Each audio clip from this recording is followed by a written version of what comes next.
ሶስትነት ልዩ ሶስት በቅድስት ሥላሴ በሉ እስቲ ልዩ ሶስትነት ልዩ ሶስት በቅድስት ሥላሴ በሉ እስቲ በሉ እንጂ ቅድስት ሥላሴ ማለት ምን ማለት ነው የሚለውን በቃ አጭር ነገር ነው። ስለ ቅድስት ሥላሴ ወር ብናምርም ምስጢረ ሥላሴ ብንማር አያልቅም። እኔ መናገር የፈለግኩት አንድ ጥቂቷን ነገር ነው የምነግራችሁ። ቅድስት ሥላሴ ማለት ልዩ ሶስትነት ማለት ነው። እስኪ በሉ አቤት ልዩ ሶስትነት ልዩ ሶስትነት ማለት ምን ማለት ነው? ልዩ ሶስትነት አሁን እግዚአብሔር አንድም ሶስትም ነው ሲባል ስለ ሃይማኖታችን ልናውቀው የሚገባን ነገር ምንድን ነው? ከቁጥር ሕግ መውጣት አለብን። እኛ በምናውቀው ሶስት እግዚአብሔር አይታወቅም። እኛ የምናውቀውን ሶስት በሙሉ ብንዘረዝር እግዚአብሔር እንደነዚያ አይደለም። እግዚአብሔር አንድ ነው ሲባል ደግሞ እኛ የምናውቀውን አንድ የሆነ ነገር ብንዘረዝር እግዚአብሔር እንደዚያ ያለ አንድ አይደለም። የክርስቲያን ሃይማኖት ብዙ አምላክ መደርደር መስሏቸው ወደ ክርስትና ሃይማኖት የማይመጡ ሰዎች እንቅፋት የሚሆንባቸው የእግዚአብሔርን ሶስትነት በቁጥር ሕግ ስለሚያስቡት ነው። ሶስት የሆነ ነገር ከሆነ እግዚአብሔር ሶስት አካል ካለው ሶስት አምላክ ማለት ነው ብለው ስለሚያስቡ ነው። ሶስት አምላክ ስላለው ሶስት አምላክ ስለሆነ በሶስት አምላክ አናምንም፣ ብዙ አምላክ ነው የክርስቲያኖች ብለው ስለሚያስቡ ነው። አንድ ደግሞ ብለው የሚያምኑበት ምክንያት እግዚአብሔር አንድ አካል እንደ አንድ ሰው ያለ ስለሚመስላቸው ደግሞ ያንን ይቀበላሉ። ስለዚህ የእግዚአብሔር አንድነት እኛ እንደምናውቀው አንድ አይደለም። የእግዚአብሔር ሶስትነት እኛ እንደምናውቀው ሶስት ያለ ስለ አይደለም ይባላል፣ ልዩ ሶስት ይባላል ማለት ነው።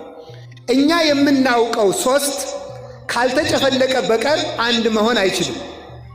ሥላሴ ግን ሳይጠቀለሉ አንድ ሆነው ይኖራሉ፣ ልዩ ሶስት።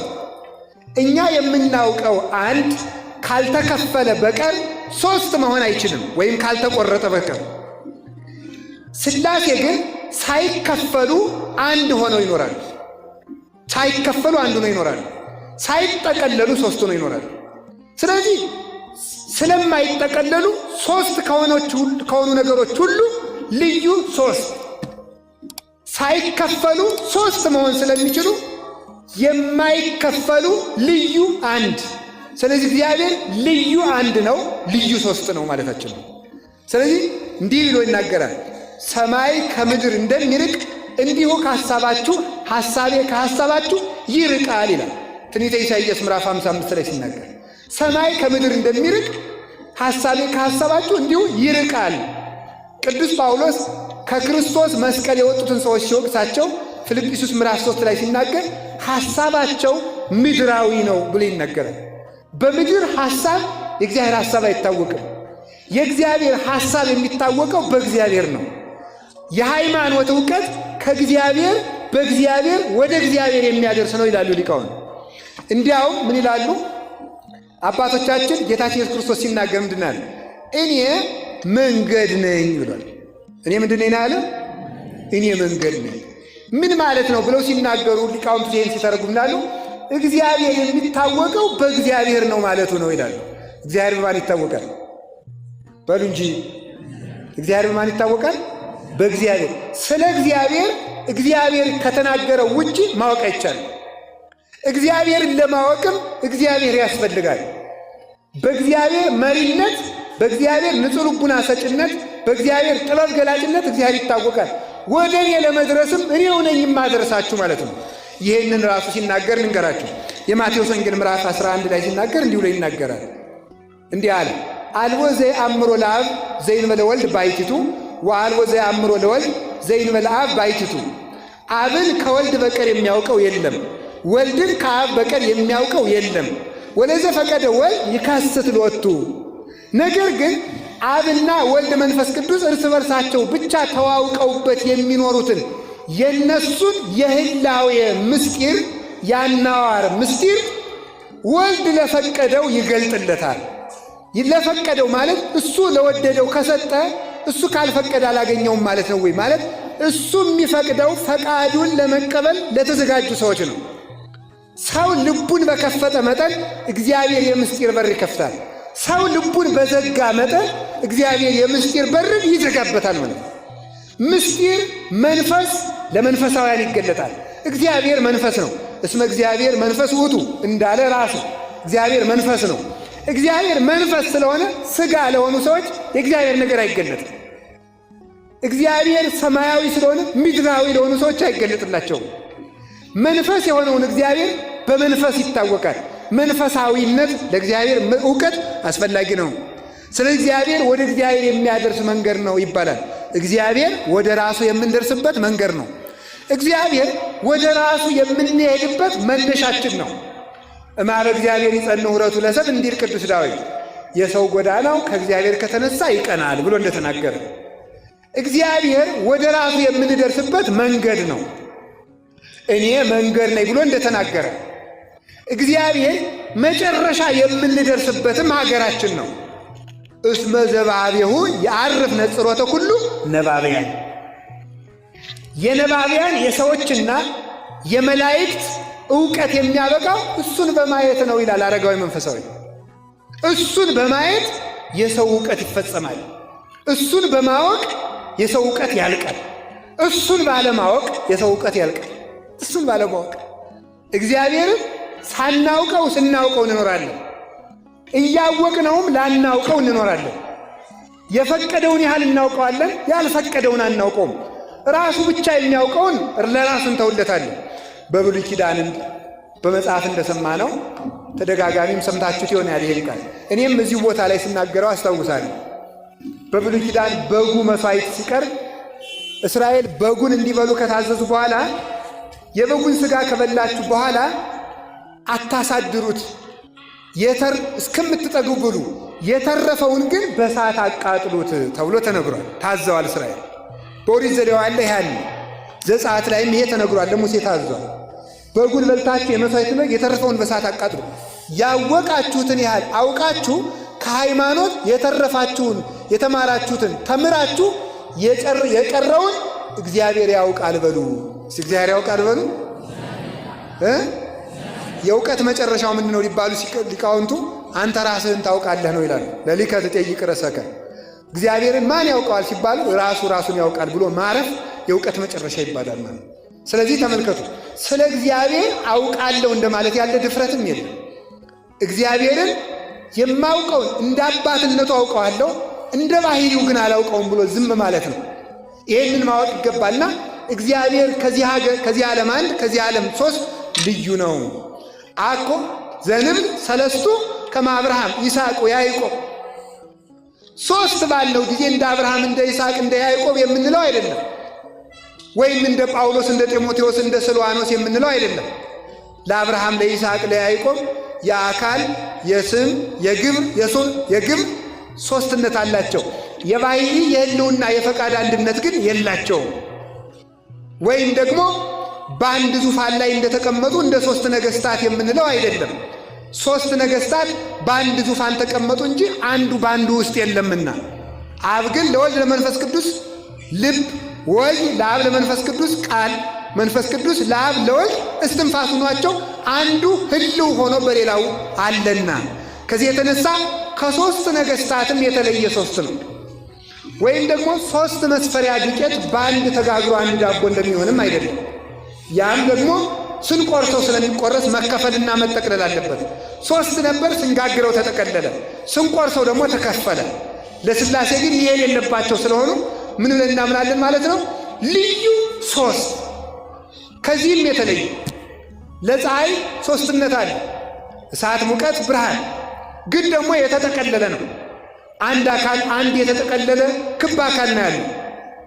ምንም እንኳን ሶስትነት ያለው አንድ ፀሐይ በመሆኑ ሶስት አካል ያለው አንድ እግዚአብሔር ለመሆን ምሳሌ የሚሆን ቢሆንም ምሳሌ ዋናውን አካል አይገልጥምና ምሳሌ አካልን ካከለ ምሳሌ አያስፈልግም ማለት ነው።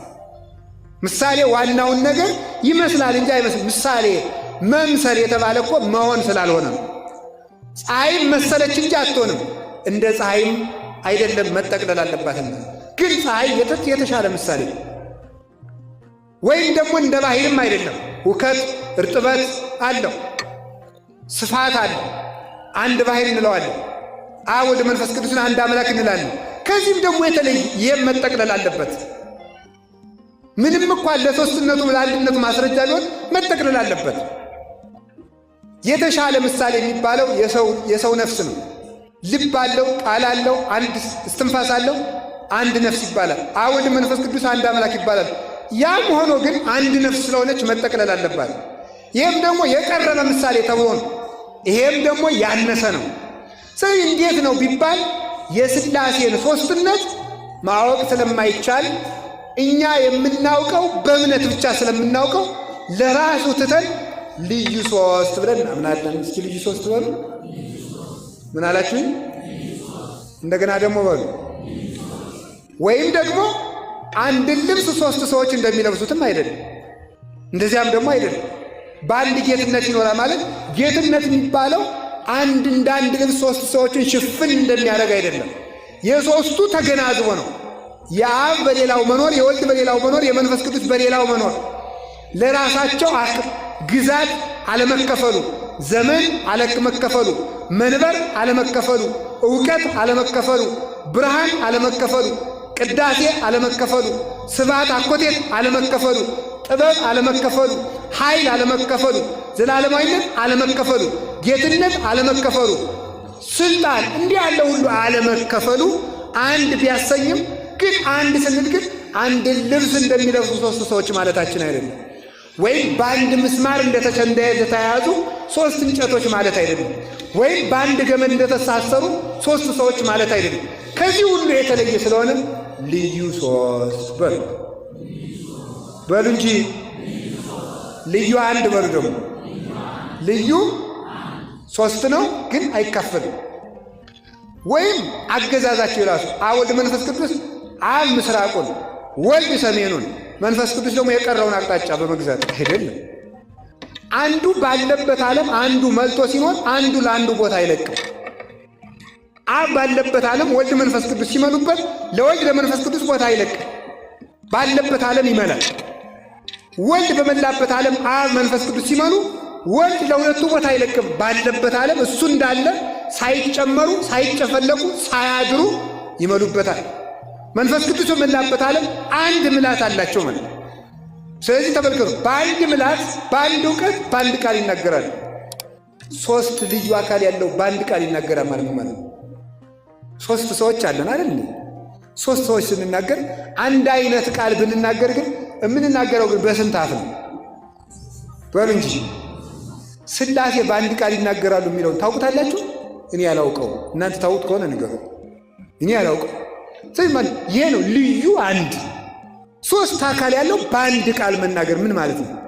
በአንድ ልብ ማሰማል ማለት ነው። አንዱ በራሱ አካል እንዳለ ለሌላው ቃል ሆኖ ከሌላው አካል መኖር፣ ይሄ ነው ልዩ አንድነት ያለው።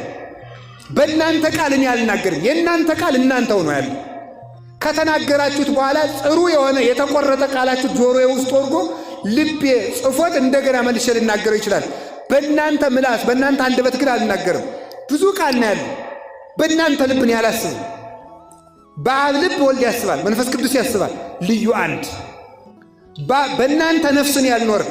እኔ የምኖረው በራሴ ነፍስ ነው። በመንፈስ ቅዱስ ሕይወትነት አብ መንፈስ ቅዱስ ጸንተው ይኖራሉ። ልዩ አንድ። ልዩ አንድ።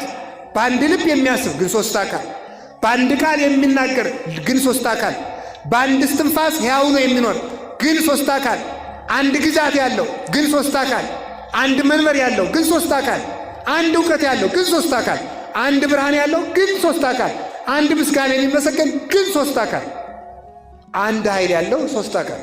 ልዩ አንድ አትሉም እንዴ? በሉ እንጂ ልዩ አንድ በሉ። ምን አላችሁኝ? ልዩ። ስለዚህ ምን እንላለን? ቅድስት አተመልከቱ። አንድ ስንል አልተመልከቱ። አንድ ስንል ደግሞ አለ አኮ ከማዳም ቀዳሜ ኩሉ ፍጥረት። እንደው እኮ ይገርማል።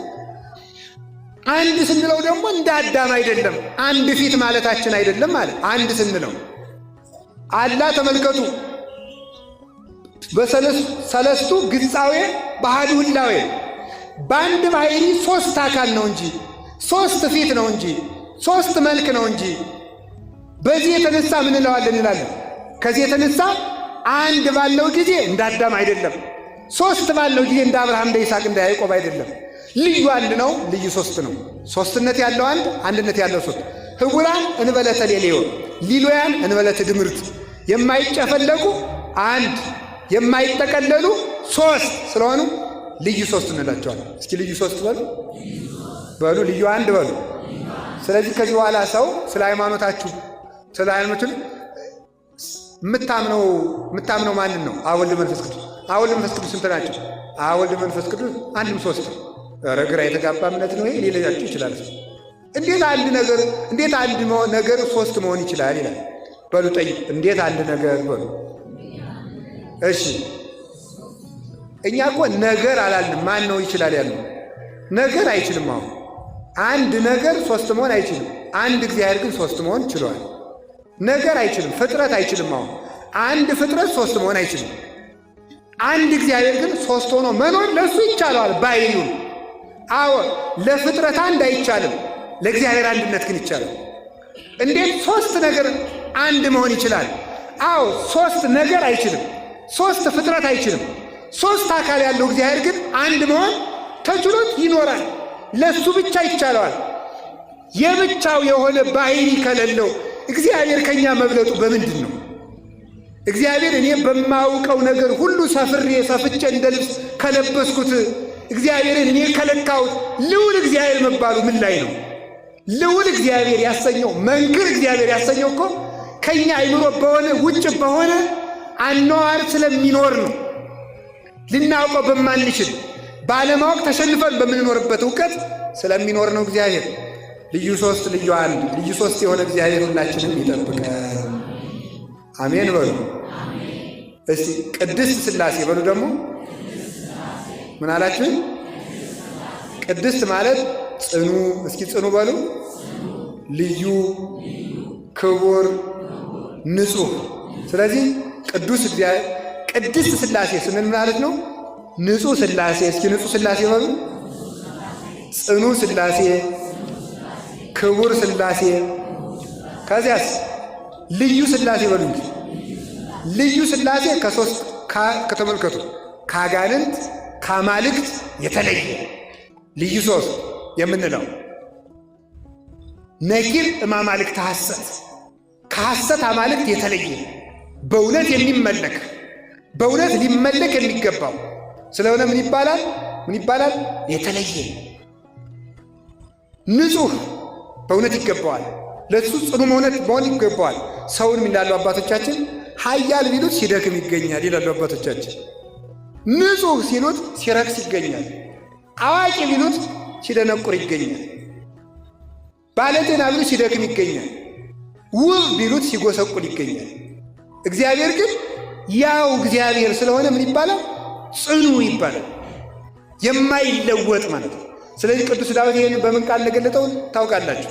አንተሰ አንተ ክመ አንተ ግን ያው አንተ ነህ በሉ እስኪ። አንተ ግን በሉ እንጂ። እኔ አሁን ትናንት የሆነ ሰውዬ ነኝ፣ ዛሬ ደግሞ ሌላ ሰው።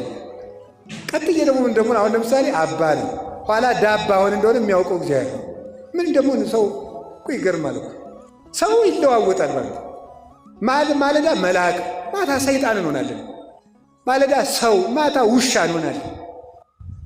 እባብ እንሆናለን። ሰው እንነድፋለን። ሰው ይለወጣል።